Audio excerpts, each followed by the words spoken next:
Hello, we're in Chapter 5, Section 5, talking about complex numbers and roots of quadratic equations and zeros of quadratic functions. So now, we're going to talk about finding the zeros of quadratic functions that are not real numbers. So let me show you. Sorry, let me get my calculator all set up. All right. So here's my graphing calculator. Let me turn on this light so that it's helpful. Sorry, I probably should have had that on already. Okay, you can use Desmos, but I'm going to go ahead and use the graphing calculator because I got them both in there. So I'm going to graph this function. X to the second power, subtract 2x plus 5. Let's graph it. Notice what happens. The parabola, which is the name of the graph of the quadratic function, is too, I don't want to say the word high, it's too far above the x-axis.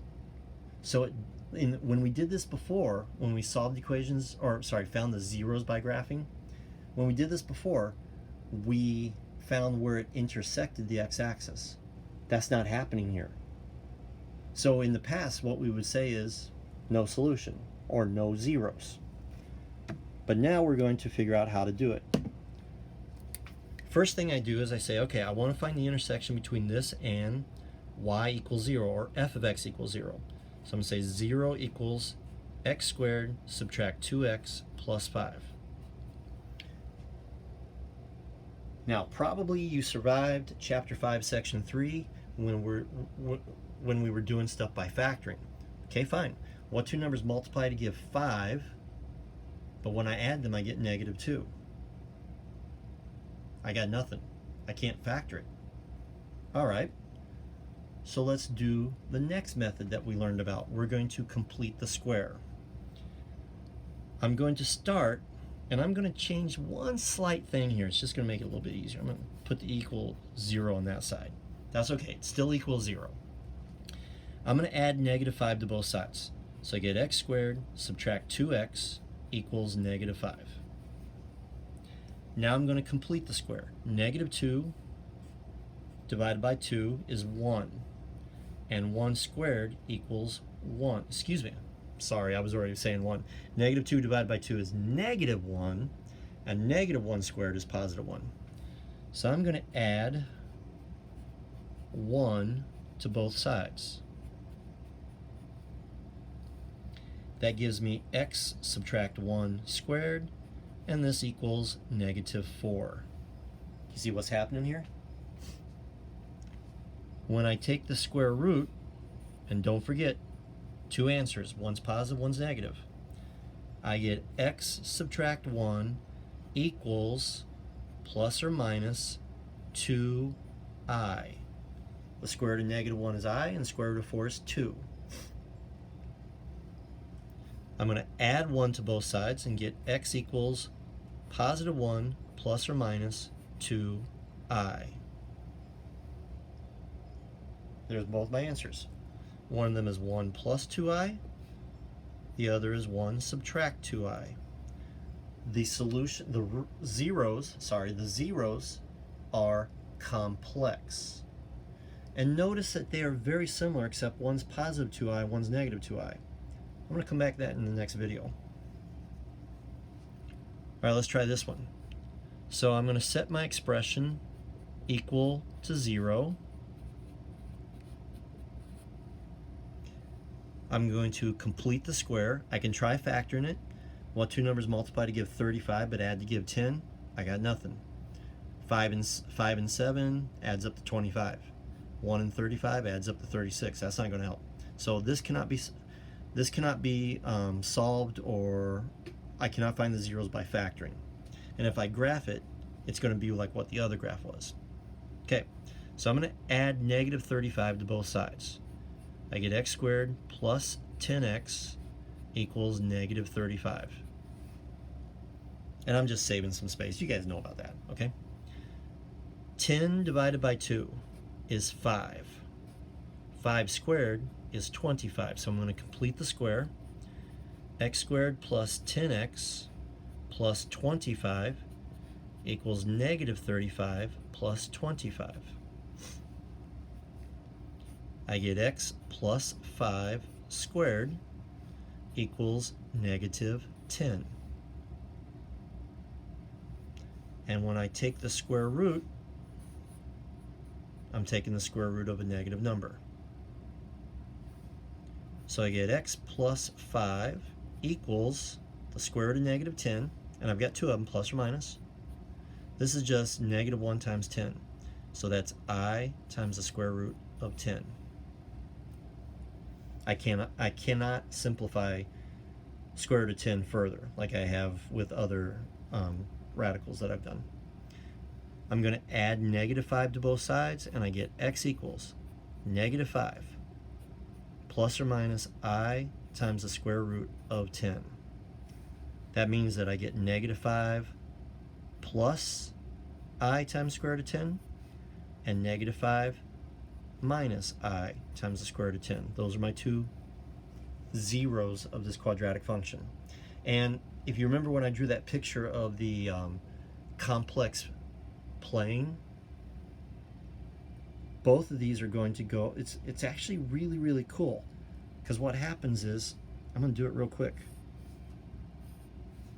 Negative 5 plus I times square root of 10, I go negative 5 and I go up square root of 10, so I get this vector right there.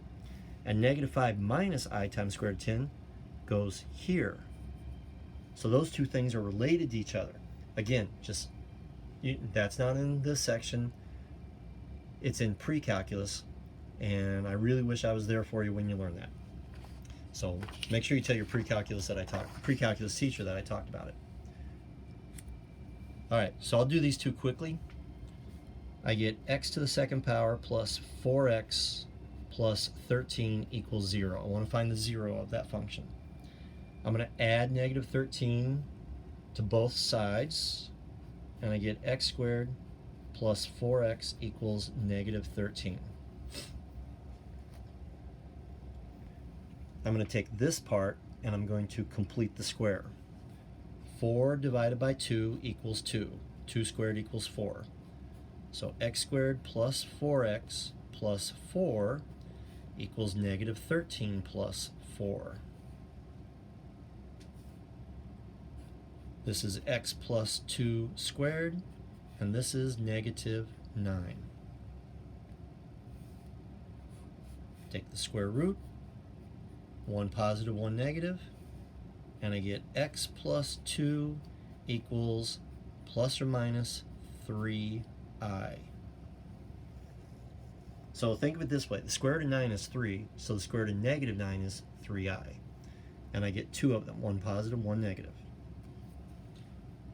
The opposite of adding 2 is to add negative 2, so I'm going to add negative 2 to both sides. I get x equals negative 2 plus or minus 3i. If I write them both out, and remember we talked about plus or minus, you're allowed to use plus or minus if you show me you know what it means, okay? I don't know what negative 2 plus 3i is. Those two things have to be separate. I cannot combine them. They're not like terms, right? Like terms doesn't even apply in this case, but the idea works. The other one is negative 2 minus 3i. So don't try to do anything like, like negative 1i or negative 5i. You can't put these two together. Finally, the last one, I get x squared subtract 8x plus 18. I'm going to set that equal to 0.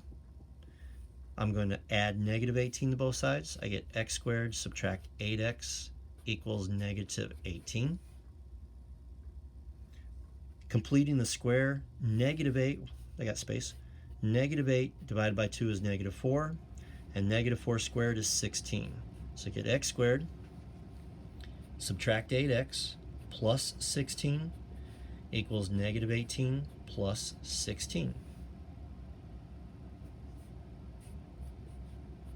When I factor this into a perfect square, I get x minus 4 times x minus 4, or x minus 4 squared. Negative 18 plus 16 is negative 2. I'm always conscious of the fact that I'm just talking to myself while I record these. So if you need me to slow down, just pause the video and rewind it, as always. All right, on the left side, I just get x subtract 4. On the right side, I don't know what the square root of 2 is. Last time I knew what the square root of 9 was, but I don't know what the square root of 2 is. But the square root of negative 2 is I times the square root of 2. And I want to show you something. Why did I put the I in second place here, but I put it in first place here? Because of the radical. The sequence is constant, then I, then radical. All right, so for example, 5i square root of 2, or negative 6i square root of 17. So that's the order that I put it in. And the only reason is we put the number that we know, the real part, in front of the I, and then the coefficient, I should say. And then we put the radical last. Because again, the symbol for radical is it's open. Things can get out. And if you put something over here, it's going to look like it's under the radical. So it's confusing. I'm going to finish this up. I'm not done yet. I'm going to add 4 to both sides, and I get x equals 4 plus or minus I times the square root of 2.